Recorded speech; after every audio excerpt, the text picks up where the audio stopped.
Hello friends, welcome to लक्ष्य government job channel.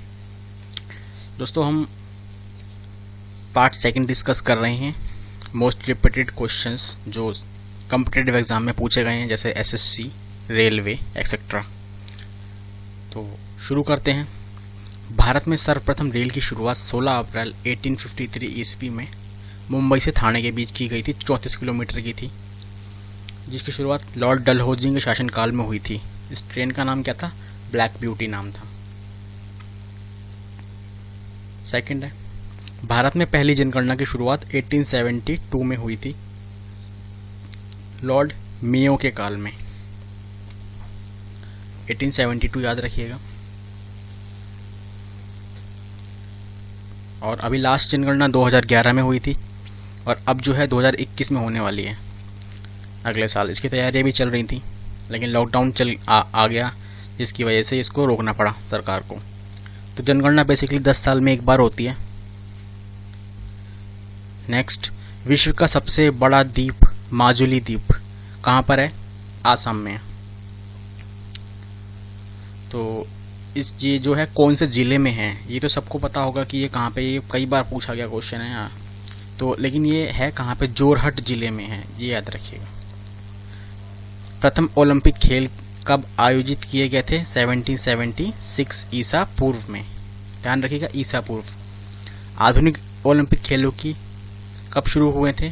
6 अप्रैल 1896 से शुरू हुए हैं आधुनिक ओलंपिक खेल। कहाँ से? एथेंस से।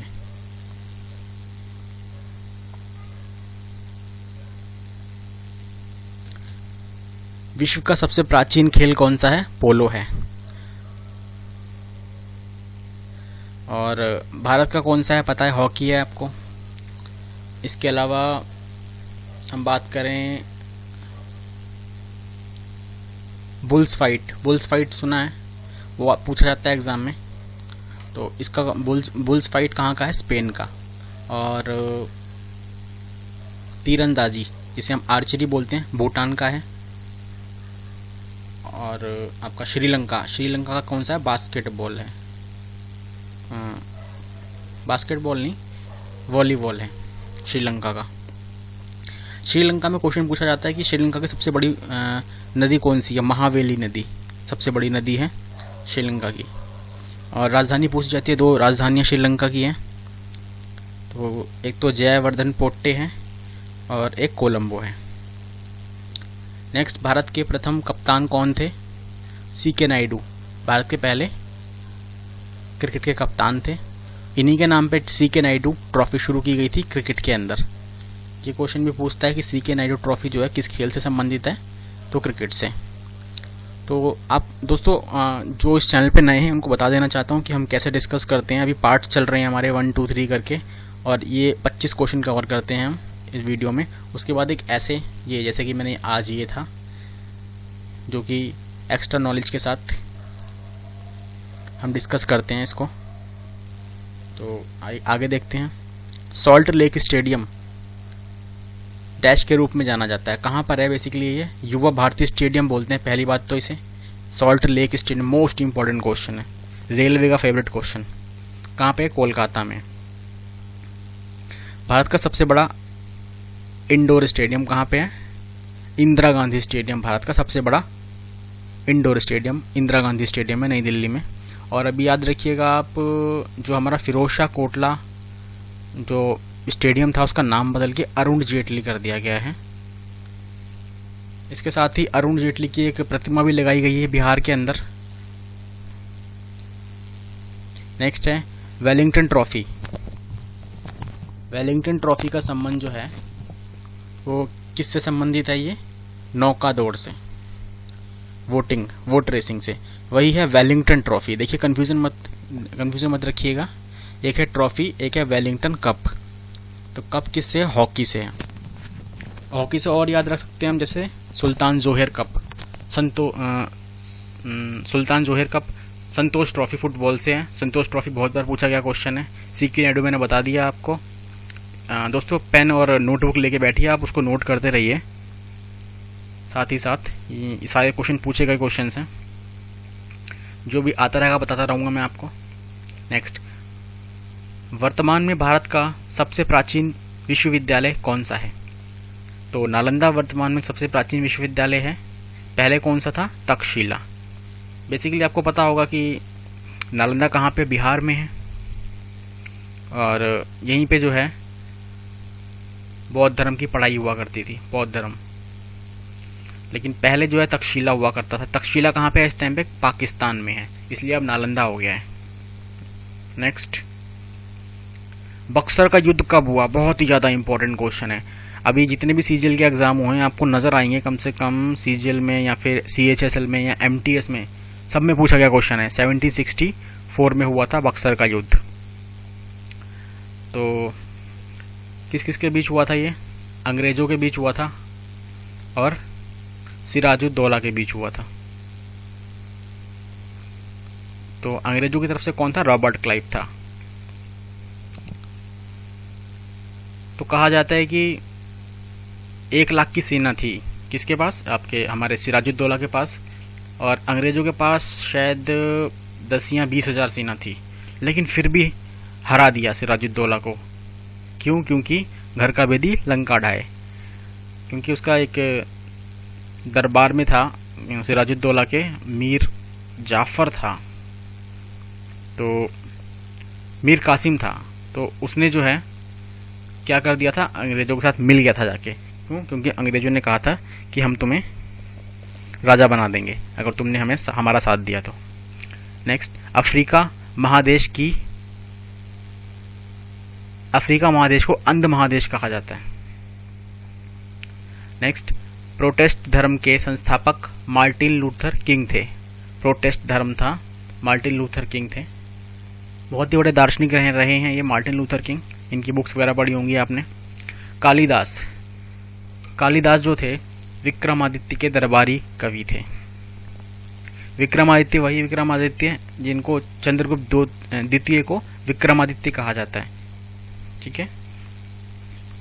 नेक्स्ट, संविधान सभा की प्रथम बैठक 9 दिसंबर 1946 में हुई थी, और दूसरी पूछे तो 11 दिसंबर को हुई थी। पहली 9 दिसंबर और दूसरी 11 दिसंबर। कोहिनूर हीरा, कौन नहीं जानता कोहिनूर हीरा को? आपने पढ़ा होगा इस सब के बारे में, कोहिनूर हीरा के बारे में, कि जिसके भी पास रहा है जिस भी, तो वो बर्बाद हो चुका है, हमेशा बर्बाद ही हुआ है। तो पहले जो है, क्योंकि अब तो ये इंग्लैंड की महारानी के पास है कोहिनूर हीरा की कहानी, तो नादिर शाह ने लूटा था। किसके पास हुआ करता था ये? शाहजहां के पास हुआ करता था। शाहजहां का एक तख्त था मयूर सिंहासन जिसे बोलते हैं। तो मयूर सिंहासन पे ये जो कोहिनूर हीरा लगा हुआ था। तो उसके बाद जब लड़ाई हुई थी, जब ये नादिर शाह आया था, तो उस टाइम पे मोहम्मद शाह रंगीला बैठा था। बहुत ही रंगीला बादशाह था।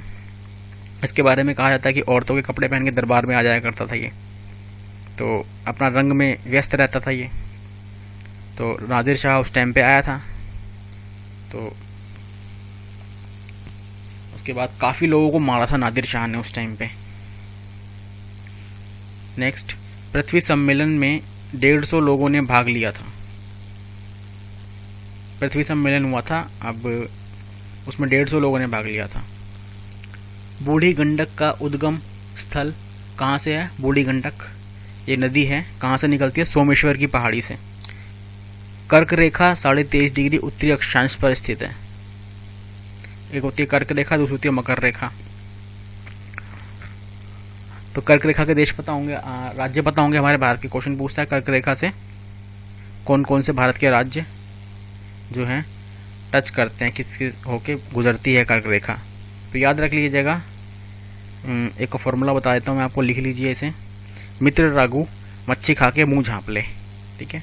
मिजोरम, त्रिपुरा, राजस्थान, गुजरात,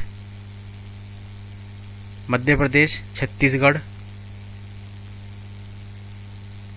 यही है। ठीक है, तो याद रखिएगा ये।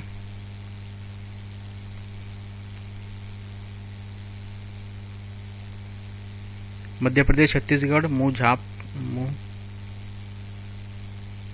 अच्छा, झारखंड और पश्चिम बंगाल रह गया, ये भी नोट कर लीजिएगा। नेक्स्ट है, भाप का इंजन का आविष्कार जेम्स वॉट ने किया था। नेक्स्ट, बेरी बेरी रोग किससे होता है? विटामिन B1 की कमी से होता है।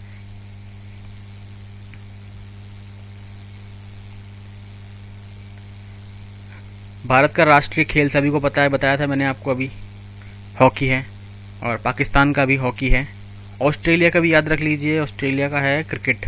ऑस्ट्रेलिया क्रिकेट है। और आपका इंग्लैंड का भी क्रिकेट है। इंग्लैंड में भी क्रिकेट खेला जाता है, वहीं से शुरुआत हुई थी क्रिकेट की। भारत का राष्ट्रीय पशु कौन सा है? बाघ है, ये भी सबको पता होगा, शायद कुछ लोगों को ना भी पता हो। गुरु नानक का जन्म कब हुआ था? 1469 में हुआ था। गुरु नानक जी का जन्म तलवंडी में हुआ था।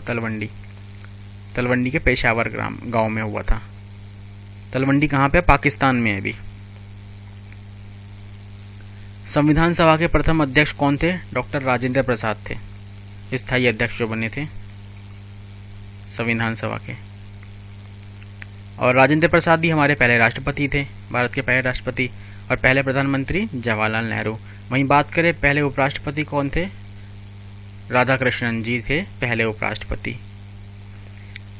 नेक्स्ट, पृथ्वी के घूर्णन के कारण दिन और रात होता है। कल मैंने क्वेश्चन बताया था आपको, पृथ्वी कैसे घूमती है? पश्चिम से पूर्व की ओर घूमती है। क्वेश्चन ये पूछता है कि दिन रात किसके कारण होता है? प्रकीर्णन के कारण होता है, सॉरी प्रकीर्णन नहीं, परिक्रमण के कारण होता है, घूर्णन के कारण होता है, ऐसे ऑप्शंस आते हैं। तो पृथ्वी पर जो दिन और रात हमें नजर आता है वो घूर्णन के कारण होता है, रोटेशन के कारण। दंड संहिता धारा 300 द्वारा हत्या से संबंधित है। सुना होगा आपने, टीवी में मूवीज वगैरह आते, धारा 302 के साथ सजाए मौत दी जाती है। राष्ट्रीय गान कांग्रेस के कलकत्ता अधिवेशन में गाया गया था। राष्ट्रीय गान हमारा पता ही है, जन गण मन राष्ट्रीय गान है। एक है राष्ट्रीय गान, दूसरा होता है राष्ट्रीय गीत। राष्ट्रीय गीत कौन सा है? वंदे मातरम। तो राष्ट्रीय गान जो है ये किसने लिखा था? हमारा रविंद्रनाथ टैगोर ने लिखा था राष्ट्रीय गान।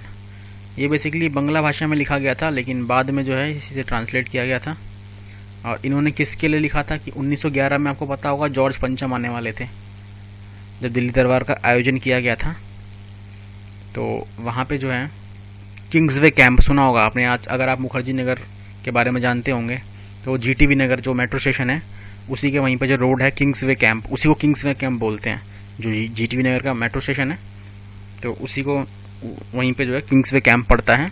तो वहीं पे जो है इसका आयोजन किया गया था उस टाइम पे 1911 में। तो आपका रविंद्रनाथ टैगोर ने उनके सम्मान में ये गाना लिखा था। कौन सा?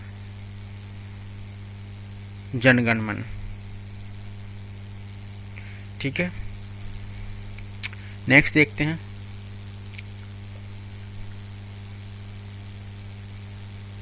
राष्ट्रपति लोकसभा में अंगल संभारतीय समुदाय के 2 लोगों को मनोनीत कर सकता है। लोकसभा में कितने करता है? 2 करता है।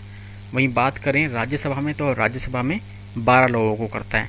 एक क्वेश्चन और याद आ रहा है मुझे कि वो क्वेश्चन पूछता है कि चुनाव आयोग जो है कौन से आर्टिकल में है? तो 324 है, वो भी देख लीजिएगा, याद रखिएगा। दोस्तों जैसे मैंने आपको बताया था कि हम एक्स्ट्रा चीज़ भी डिस्कस करेंगे। ये देखिए, तो ये देखिए, शुरू करते हैं, फटाफट कंप्लीट कर लेते हैं इसे, वीडियो लंबा हो रहा है। एक तरफ है सिख गुरु, दूसरी तरफ है उनके कार्य। तो गुरु नानक के बारे में कल की वीडियो में मैंने बताया था आपको कि गुरु नानक ने सिख धर्म की स्थापना की थी। आ गया वो क्वेश्चन, देखिए। गुरु अंगद ने क्या किया था? गुरुमुखी लिपि की शुरुआत की थी।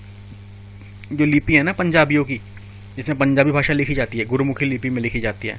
हमारी हिंदी भाषा जो है देवनागरी लिपि में लिखी जाती है। कुछ हमारे शिलालेख प्राप्त हुए थे हम लोगों को, जो अशोक ने लिखे थे, वो ब्राह्मी लिपि या खरोष्टी लिपि में लिखे थे। तो ये लिपियाँ होती हैं जिससे भाषा बनती है। नेक्स्ट, गुरु रामदास ने अमृतसर नगर की स्थापना की थी। किसने? गुरु रामदास ने। और जो अमृतसर नगर की स्थापना की थी तो अकबर ने जमीन दी थी इन्हें, गुरु रामदास को। अकबर के बारे में एक चीज़ और बता दूं मैं आपको, कल भी क्वेश्चन आया था अकबर के बारे में कि अकबर का मकबरा कहाँ पे? सिकंदरा में। और ये क्वेश्चन अभी लेटेस्ट पूछा गया है SSC CHSL के एग्जाम में कि अकबर का मकबरा कहाँ पे है? सिकंदरा में है। सिकंदरा कहाँ पे? आगरा में। अकबर ने ही गुजरात विजय के उपलक्ष्य में बुलंद दरवाज़ा बनवाया था। गुजरात से जब वो जीत के आया था तो उसने बुलंद दरवाज़ा बनवाया था। और लाल किला भी अकबर ने बनवाया था। अब देखिए 2 लाल किला हैं, एक है आगरा का लाल किला, दूसरा है दिल्ली का लाल किला। अकबर का लाल किला जो था वो बनवाया था आपके वो आगरा का लाल किला अकबर ने बनवाया था, और वहीं अगर दिल्ली के लाल किले की बात करें तो शाहजहां ने बनवाया था। तो और क्या जानना है? जामा मस्जिद जान लीजिए। जामा मस्जिद यहाँ दिल्ली में जो है ये भी हमारा कि शाहजहां ने बनवाया था। ताजमहल के बारे में तो आपको पता ही है कि वो किसने बनवाया था। और अभी क्वेश्चन पूछा गया था एक SSC CHSL के एग्ज़ाम में कि आपका जो कितने ताजमहल हैं। कई लोगों को शायद पता होगा, कई लोगों को ना भी पता हो। बता देता हूँ मैं, 2 ताजमहल हैं हमारे भारत में। एक ताजमहल तो वही जो आगरा में है, शाहजहां ने बनवाया था मुमताज़ की याद में। वहीं दूसरा ताजमहल जो है आपका यहाँ पर है, कहाँ पे? मुंबई के, महाराष्ट्र के औरंगाबाद ज़िले में। तो वहाँ पर जो है आपका